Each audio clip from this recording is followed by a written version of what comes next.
There is a prequel to the Da Vinci Code. It's called Angels and Demons. And in it, terrorists steal 1/8 of a gram of antimatter from CERN to try to blow up the Vatican. Because the thing is, when antimatter and matter meet, they annihilate, turning nearly 100% of their combined mass into pure energy. This is via E equals mc squared. It is the most violent process physics allows. Let's go! Oh my god. Now, that was just a novel, but CERN actually is making antimatter. And we got to visit it. This is CERN's antimatter factory. There's antiprotons going beneath our feet. They are under our feet at this time. Here, protons are accelerated up to 99.93% the speed of light and smashed into an iridium target to produce 20 million antiprotons every minute. This is so much bigger than I was thinking.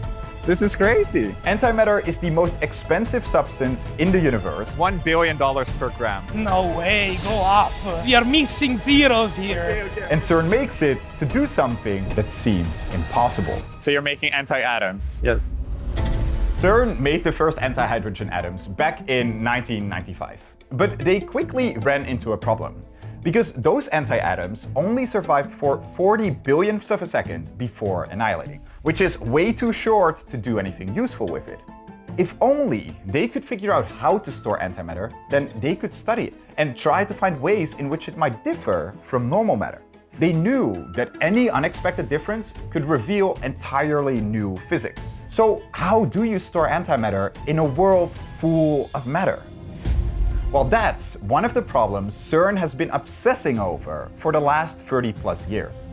It has allowed them to do some of the most precise tests of antimatter to date, and they even managed to trap antimatter in a box, load it onto a truck, and ship it.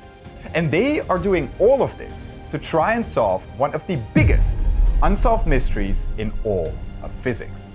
To understand it, we must go back to a discovery made around 100 years ago. Previously on Veritasium, we learned how a strange physicist, Paul Dirac, came up with an equation to unite special relativity with quantum mechanics.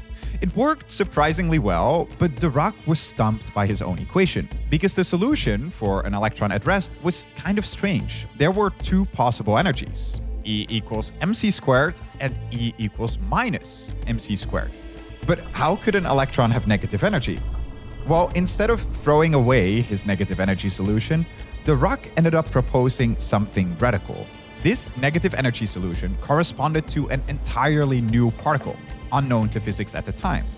It would have the same mass as an electron, but carry opposite charge. It would be an anti-electron, or positron. Miraculously, a year later, the first positron was observed by accident in nature. Over the following decades, physicists built on Dirac's equation to form an entirely new framework of quantum mechanics. Quantum field theory. This didn't just explain why there are antiparticles, but it also answered a more fundamental question, which is, why is every electron in the universe exactly the same?